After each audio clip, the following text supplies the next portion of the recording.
So I'm going to tell you a little story. I just want to tell you a quick story. It's about love and lust in the former Soviet Union. So I fell in love with Russia when I was a young boy. I literally craved Russian literature. I read it constantly, and as most young children who read Russian literature, I didn't have any friends.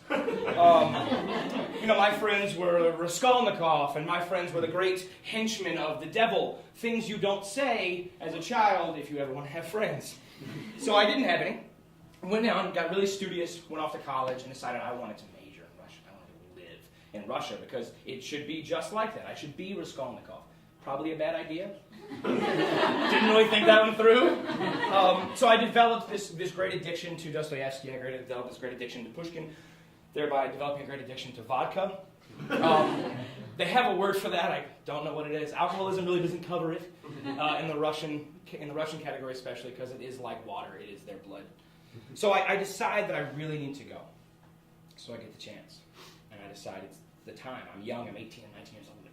It's just going to happen. And this is the story of these three beautiful ladies I got to spend some time with. So we decide to leave for Russia. I know nothing about what's going to happen to me. I board a plane. I take an Ambien. They let me order scotch. Don't know why. And I wake up in Russia. I'm greeted by a line of 30 of the most gorgeous women I've ever seen in my entire life, all hookers. They are all really, really excited to see me. Or so they say. We go to our Chayka, this little dacha sort of hostel thing we're staying in. It's right on the beach. Finsky's Alley. If you look out, the water's gorgeous. You go down on the beach, there's trash and needles everywhere. It's awesome. It is just this weird thing. There's just people drunk in the streets at all hours, and you're like, is it Mardi Gras? Oh, it's Tuesday. Okay, great.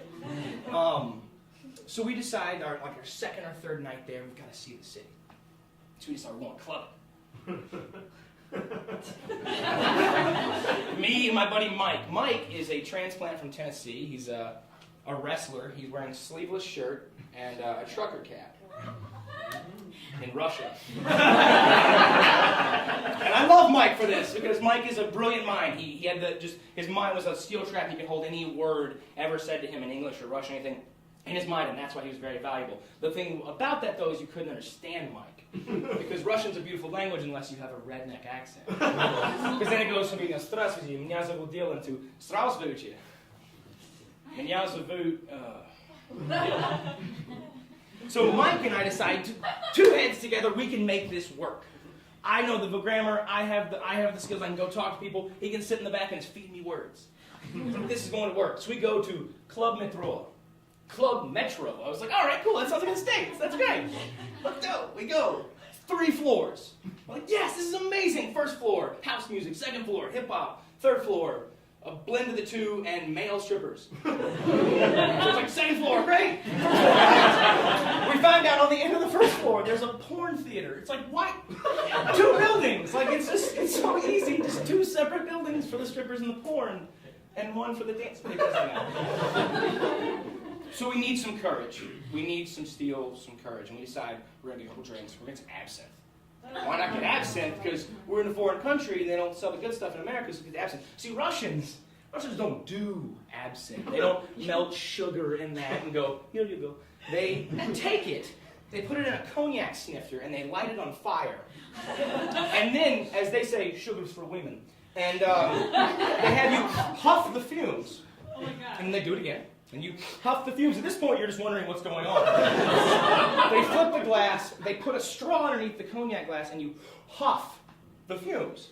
Again, you're like, I haven't even taken the shot yet. What's wrong with me? So then you take this 2.5-ounce shot of flaming hot absinthe. 2 or 3 of those, I don't care what's in absinthe, you are going out of your mind. So we go out on the dance floor, and I see these girls, these 3 just beautiful, and Russian women, they're not the horns, they're not Olga, they're not huge. When they hit 35, they turn into that, they do. But from 20 to 35, it's perfect. I spot these beautiful women, and I'm just like, oh, this is amazing. And I'm feeling the absinthe, I don't know what's going on, there's little green men everywhere, I'm like, yes! And I sprint up to them, and I realize 3 things as soon as I get out there. I only could think of one word, and it's hello. My hair had been growing out, so I had really long hair and a huge beard. The only word that comes to mind for me is rapist. I said I came running at them. And so I stop. The only word I can say is hello. And then I'm like, well, I can play this off by dancing. Can anyone tell me how to dance to house music? It's one of those things I'm just like, I don't know where the rhythm is. And it's like, I try the flamenco, I try to be something. It doesn't work. So I'm just like awkwardly moving. It's a huge beard, long hair. So Mike runs up and saves the day because he starts speaking to them in English, which I hadn't thought of at the time. And they love his hillbilly accent. So they come back with us, and we spend, the next few minutes, like, their English is not great, so we spend the next few minutes just serenading them as best we can in our Russian. We're talking about how the light reflects off our glass and hits their eyes and shoots through my heart. Oh, it's amazing. The literal translation of what we were saying was, me, Dylan, American I am, you pretty talk mouth, in bar club with stripper men. And so they find us, I guess, amusing or enough to give us their number. So we get the ill-fated slip of paper. They hand us this slip of paper. It's got 9 or 10 or 12 digits of phone number and their address. And I was like, that, and they disappear. So we have their address and this insane phone number. Like, I don't even know how to dial this thing. It's like, you don't know where to start. There's a plus sign. Where's the plus sign? So we get home, we're totally stoked. We wake up the next morning, we're like, we gotta call these girls. We gotta call these girls. We're like, young and we're in Russia, yeah! So we get on the phone. Language is a lot harder if you can't see the person's mouth. So we figure out how to dial the 14 digits that we dial, and it rings. And the woman that answered had to have been 75 years old and chain-smoked a pack of lit cigarettes, like chain-smoked a pack of cigarettes and drank or ate a whole bottle of whiskey a day. Like, it was insane what this woman's voice was. Like, I knew it wasn't a man, but I really couldn't tell. And so I just keep saying the girls' names over and over again. It's the only thing I can think to say. I just repeat them on repeat, hoping that she understands and hands it to one of them. Nothing happens. So we're dejected. We're just like, we have to. For love. For love, we have to find these girls again. So we have their address. And we look it up on a map, and it is literally the opposite end of St. Petersburg, Russia. So imagine if you're in Evanston, and you don't know the bus system, you don't know the train system, you don't know the language very well, and you have to get to, 95th. In Chicago, same level of danger. Oddly enough, just to up the stakes a little bit, there was cleaning crews and plumbers coming in and out of the building that day. And Russians are not a trustworthy bunch of people. I'm not trying to offend anyone if anyone's Russian. But the Russian working class is a young, hungry class. They've been at the bottom of the barrel for a long time in the Soviet Union. They enjoy money. So I happen to have all of my money in cash in my room, because that's really intelligent. American money, by the way. Which, by the way, can buy you a person. Like, you walk on the street and people just come sell you people.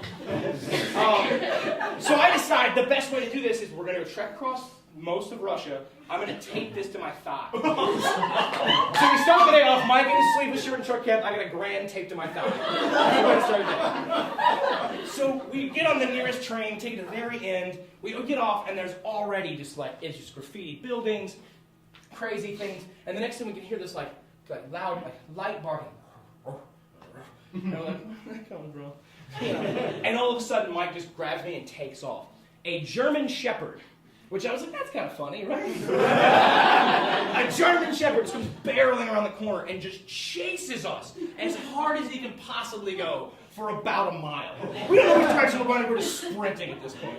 So finally, the dog gets tired, thank God, before it eats me, because Mike's way faster than I am. And I stop, and I'm just huffing and puffing. And I look over, and there's a guy behind the bushes, bleeding.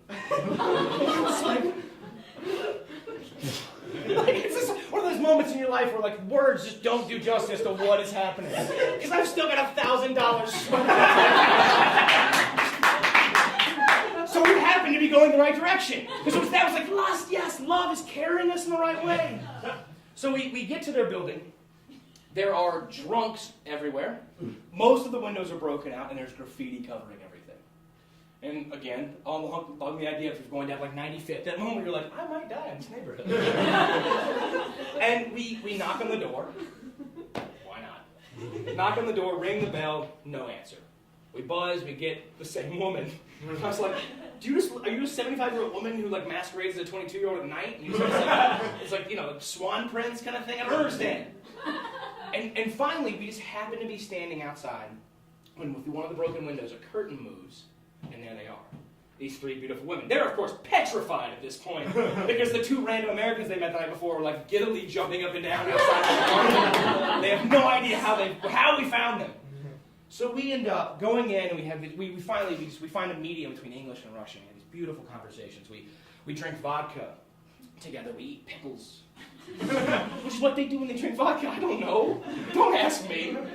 And we drink and we tell stories and we eat at this beautiful restaurant that also happens to be a strip club, which we didn't know. Great moment, by the way, when someone sets down a Wiener Schnitzel, again, ironic, in front of you, and they're naked. Like, they weren't naked 10 minutes ago when they brought you your Diet Coke, but when they set down your Wiener Schnitzel, they're naked. And it's like, this is amazing. Why don't I live here all the time? So we just share these beautiful, beautiful, wonderful nights, and it's just really romantic. And the only thing we really learn about these girls is they're from the north. Just the north. No town, just the north. And that they're leaving soon. And that they were studying something. And they had exams. That was all it was. So we had these amazing, beautiful times. And it really was. It was one of these, just the most touching experiences of my life to get to know a culture that well and get to see these beautiful things. And it left me with what I think is the most beautiful line I've ever heard in my entire life. So they're going to leave. I'm heartbroken at this point. The girl that I was infatuated with, Margot, she's like, get a French name. Like, what is this? Stick with Russia.